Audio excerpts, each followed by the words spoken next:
Hey everybody, it's Carol Billing. I'm your instructor for CTE 415 Productivity Software.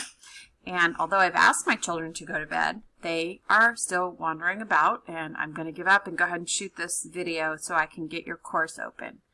I want to just talk about a few highlights. You can read through the syllabus for detailed information about the course.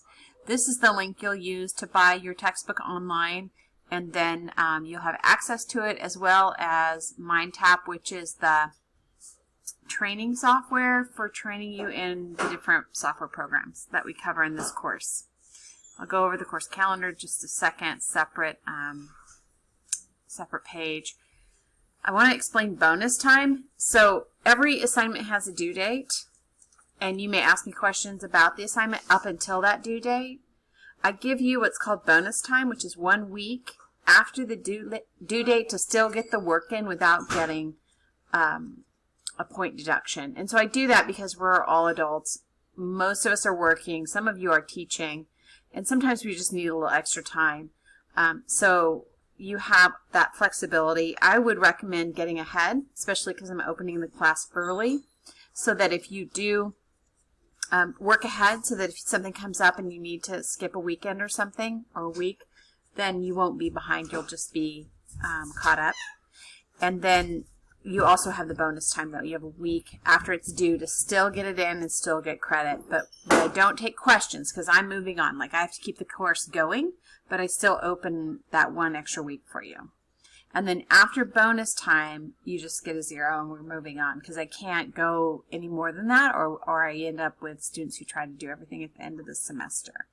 And I don't know why the rest of this is not loading, but it's totally interesting information, so you can read that on your own. But that was what I wanted to cover, was the bonus time.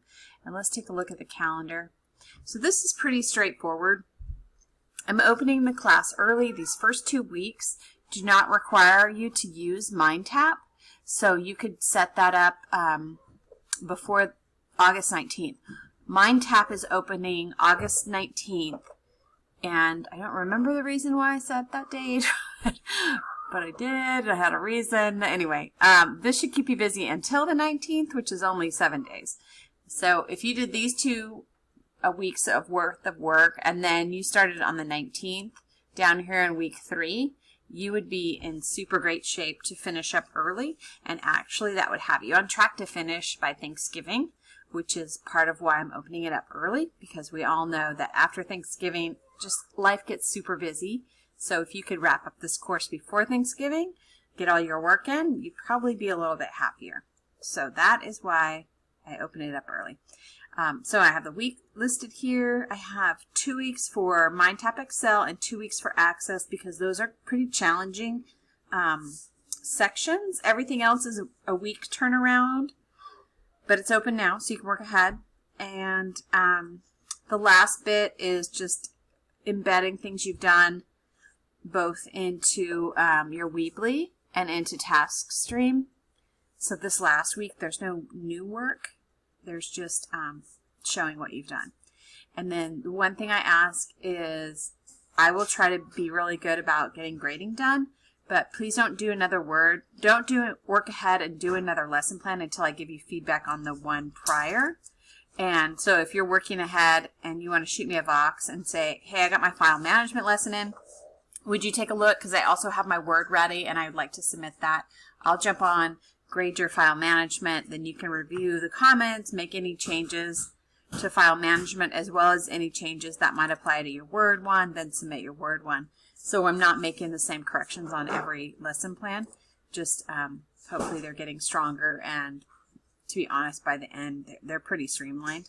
I just ask that you really think about differentiating your teaching strategy. So don't give me the same lesson plan for each software program with just the name of the software program different.